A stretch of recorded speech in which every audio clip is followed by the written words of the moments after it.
ಇವತ್ತು ಸರಿಯಾದ ಅಳತೆಯಲ್ಲಿ ಬಿರಿಯಾನಿ ಮಸಾಲ ಪೌಡರ್ನ ಯಾವ ರೀತಿ ಮಾಡ್ಕೊಳ್ಬೋದು ಅಂತ ತಿಳಿಸ್ಕೊಡ್ತಾ ಇದ್ದೀನಿ. ಈ ವಿಡಿಯೋಗೋಸ್ಕರ ತುಂಬ ಜನ ರಿಕ್ವೆಸ್ಟ್ ಮಾಡಿದ್ರಿ.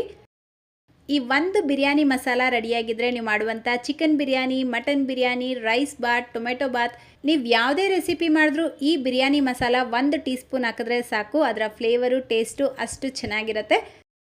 ಬನ್ನಿ ಈಗ ಮಾಡೋದು ಯಾವ ರೀತಿ ಅಂತ ನೋಡೋಣ. ಹಾಯ್, ನೀವು ನೋಡ್ತಾ ಇದ್ದೀರಾ ಶಾನ್ ಕನ್ನಡ ಚಾನೆಲ್. ವಿಡಿಯೋ ಇಷ್ಟ ಆದರೆ ಪ್ಲೀಸ್ ಲೈಕ್ ಮಾಡಿ, ಹಾಗೆ ಫ್ರೆಂಡ್ಸ್ ಮತ್ತು ಫ್ಯಾಮಿಲಿಯವ್ರ ಜೊತೆಲಿ ಶೇರ್ ಮಾಡಿ. ನಾನಿವತ್ತು ಟೇಬಲ್ ಸ್ಪೂನ್ ಅಳತೆಯಲ್ಲೇ ತಿಳಿಸ್ಕೊಡ್ತಾ ಇದ್ದೀನಿ. ನೀವೇನಾದರೂ ಗ್ರಾಮ್ ಲೆಕ್ಕದಲ್ಲಿ ಮಾಡ್ತೀರಾ ಅಂದರೆ ಡಿಸ್ಕ್ರಿಪ್ಷನ್ ಬಾಕ್ಸ್ನ ಚೆಕ್ ಮಾಡಿ, ಅಲ್ಲಿ ಮೆನ್ಷನ್ ಮಾಡಿರ್ತೀನಿ. ಈಗ ಒಂದು ಪ್ಯಾನ್ ತಗೊಂಡು 2 ಟೇಬಲ್ ಸ್ಪೂನ್ ಧನಿಯಾ ಕಾಳು, 1 ಟೇಬಲ್ ಸ್ಪೂನ್ ಸೋಂಫ್ ಕಾಳು, ಕಪ್ಪು ಏಲಕ್ಕಿ ಹಾಕ್ಕೊಳ್ತಾ ಇದ್ದೀನಿ 7, ಅಂದರೆ ದೊಡ್ಡ ಏಲಕ್ಕಿ ಅಂತ ಕೂಡ ಕರಿತೀರಾ ಅಲ್ವಾ, ಸೊ ಅದನ್ನು 7 ಹಾಕ್ಕೊಳ್ಬೇಕು. ಅದೇ ರೀತಿ ಸ್ಟಾರ್ ಅನೀಸ್ ಅಂದರೆ ಸ್ಟಾರ್ ಹೂವು 7 ಹಾಕ್ಕೊಳ್ತಾ ಇದ್ದೀನಿ. 2 ಟೇಬಲ್ ಸ್ಪೂನ್ ಜೀರಿಗೆ ಹಾಕ್ಕೊಳ್ಬೇಕು. ನೀವು ಬೇಕಿದ್ರೆ 1 ಟೇಬಲ್ ಸ್ಪೂನ್ ನಾರ್ಮಲ್ ಜೀರಿಗೆ, 1 ಟೇಬಲ್ ಸ್ಪೂನ್ ಶಾಹಿ ಜೀರಾ ಮಿಕ್ಸ್ ಮಾಡಿಬಿಟ್ಟು ಹಾಕ್ಕೊಳ್ಬೋದು, ಫ್ಲೇವರ್ ಇನ್ನೂ ಚೆನ್ನಾಗಿರುತ್ತೆ. 1 ಟೇಬಲ್ ಸ್ಪೂನ್ ನಾವು ನಾರ್ಮಲ್ ಆಗಿ ಯೂಸ್ ಮಾಡುವಂಥ ಏಲಕ್ಕಿ ಹಾಕ್ಕೊಳ್ಬೇಕು, ಅಂದರೆ ಒಂದು 12ರಿಂದ 13 ಏಲಕ್ಕಿ ಇರುತ್ತೆ. 1 ಟೇಬಲ್ ಸ್ಪೂನ್ ಲವಂಗ ಹಾಕ್ಕೊಳ್ಳಿ. 2 ಪೀಸ್ ಈ ರೀತಿ ದೊಡ್ಡ ಚಕ್ಕೆನ ತಗೊಳ್ಬೇಕು. ಇದನ್ನು ಚಿಕ್ಕ ಚಿಕ್ಕದಾಗಿ ಪೀಸ್ ಮಾಡಿಬಿಟ್ಟು ಹಾಕ್ಕೊಳ್ಳಿ. ನೀವು ತೊಗೊಂಡಿರುವಂಥ ಈ ಎಲ್ಲ ಪದಾರ್ಥಗಳಿಗಿಂತ ಸ್ವಲ್ಪ ಚಕ್ಕೆ ಜಾಸ್ತಿ ಇರಬೇಕು. ಈಗ 1 ಟೇಬಲ್ ಸ್ಪೂನ್ ಕಾಳುಮೆಣಸು, 2 ಜಾವಿತ್ರಿ ಹಾಕ್ಕೊಳ್ತಾ ಇದ್ದೀನಿ. ಇದನ್ನು ಜಾಸ್ತಿ ಹಾಕ್ಕೊಳ್ಬಾರ್ದು, 2 ಹೂವು ಹಾಕ್ಕೊಂಡ್ರೆ ಸಾಕು. 5ರಿಂದ 6 ಬಿರಿಯಾನಿ ಎಲೆನ ಈ ರೀತಿ ಚಿಕ್ಕ ಚಿಕ್ಕದಾಗಿ ಕಟ್ ಮಾಡಿಬಿಟ್ಟು ಹಾಕ್ಕೊಳ್ಳಿ. ಈಗ ಇದೆಲ್ಲವನ್ನು ರೋಸ್ಟ್ ಮಾಡ್ಕೊಳ್ಬೇಕು. ಲೋ ಫ್ಲೇಮ್ನಲ್ಲೇ ಚೆನ್ನಾಗಿ ರೋಸ್ಟ್ ಮಾಡ್ಕೊಳ್ಳಿ, ಅಂದರೆ ಇದರ ಕಲರ್ ಚೇಂಜ್ ಆಗಬಾರ್ದು, ಸೀದಿಸ್ಕೊಳ್ಳಬಾರ್ದು. ಜಸ್ಟ್ ಇದರಿಂದ ಲೈಟಾಗಿ ಫ್ಲೇವರ್ ಬರೋಕ್ಕೆ ಶುರುವಾಗುತ್ತೆ. ಅದೇ ರೀತಿ ಇದು ಸ್ವಲ್ಪ ಬಿಸಿಯಾಗಿರುತ್ತೆ, ಅಷ್ಟಾದರೆ ಸಾಕು. ನೀವೇನಾದರೂ ಇದನ್ನು ಜಾಸ್ತಿ ರೋಸ್ಟ್ ಮಾಡಿದ್ರೆ ನೀವು ಮಾಡುವಂಥ ಬಿರಿಯಾನಿ ಮಸಾಲ ಪೌಡರ್ ಕಸರೆ ಬಂದುಬಿಡುತ್ತೆ. ಅದೇ ರೀತಿ ಟೇಸ್ಟ್ ಕೂಡ ಚೇಂಜ್ ಆಗುತ್ತೆ. ಸೊ ರೋಸ್ಟ್ ಮಾಡೋದು ತುಂಬಾ ಇಂಪಾರ್ಟೆಂಟ್.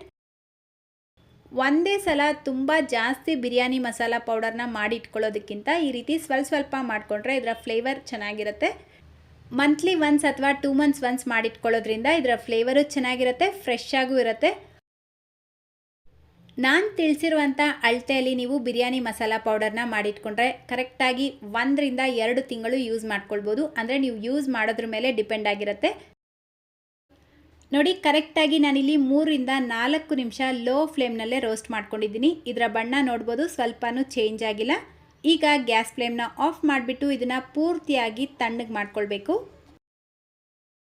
ನೋಡಿ, ನಾವು ರೋಸ್ಟ್ ಮಾಡ್ಕೊಂಡಿರುವಂಥ ಎಲ್ಲ ಮಸಾಲೆ ಪದಾರ್ಥಗಳು ಪೂರ್ತಿಯಾಗಿ ತಣ್ಣಗಾಗಿದ್ದ ನಂತರ ಇದನ್ನು ಒಂದು ಮಿಕ್ಸರ್ ಜಾರ್ಗೆ ಹಾಕ್ಕೊಂಡು ಪೌಡರ್ ಮಾಡ್ಕೊಳ್ಬೇಕು.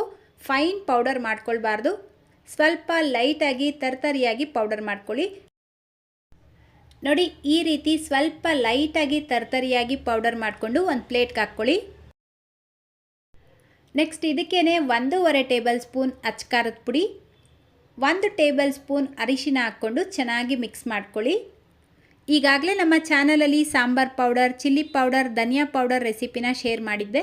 ಆ ಎಲ್ಲ ವಿಡಿಯೋಗಳ ಲಿಂಕ್ ಡಿಸ್ಕ್ರಿಪ್ಷನ್ ಬಾಕ್ಸಲ್ಲಿ ಇದೆ, ನೀವು ಬೇಕಿದ್ರೆ ಚೆಕ್ ಮಾಡ್ಕೊಳ್ಳಿ. ನಾನು ತಿಳಿಸಿರುವಂಥ ಈ ಬಿರಿಯಾನಿ ಮಸಾಲಾನ ಒಂದು ಸಲ ನೀವು ಟ್ರೈ ಮಾಡಿದ್ರೆ ಖಂಡಿತ ಮತ್ತೆ ಅಂಗಡಿಗೆ ಹೋಗಿ ನೀವು ಬಿರಿಯಾನಿ ಮಸಾಲಾನ ತಗೊಳ್ಳೋದಿಲ್ಲ. ಅಷ್ಟು ರುಚಿಯಾಗಿರುತ್ತೆ, ಅಷ್ಟು ಫ್ಲೇವರ್ ಇರುತ್ತೆ ಇದರಲ್ಲಿ.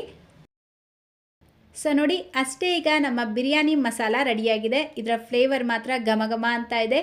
ಈ ರೀತಿ ಒಂದು ಗಾಜಿನ ಬಾಟ್ಲಲ್ಲಿ ಹಾಕಿ ನೀವು 5ರಿಂದ 6 ತಿಂಗಳು ಆರಾಮ್ಸೆ ಸ್ಟೋರ್ ಮಾಡಿಕೊಂಡು ಯೂಸ್ ಮಾಡ್ಕೊಳ್ಬೋದು. ಇದೇ ಪೌಡರ್ನೇ ಉಪಯೋಗಿಸ್ಕೊಂಡು ಬಿರಿಯಾನಿ ಯಾವ ರೀತಿ ಮಾಡೋದು ಅಂತ ನೆಕ್ಸ್ಟ್ ಬರುವಂಥ ವಿಡಿಯೋದಲ್ಲಿ ಶೇರ್ ಮಾಡ್ತೀನಿ.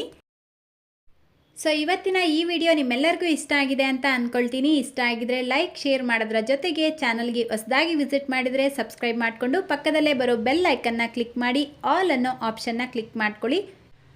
ಇದರಿಂದ ನಾನು ಹಾಕುವಂಥ ಪ್ರತಿಯೊಂದು ವಿಡಿಯೋ ನೋಟಿಫಿಕೇಷನ್ ನಿಮಗೆ ಬರುತ್ತೆ. ಸೊ ಇದೇ ರೀತಿ ಮತ್ತೊಂದು ವಿಡಿಯೋದೊಂದಿಗೆ ಮತ್ತೆ ಸಿಗೋಣ. Thank you.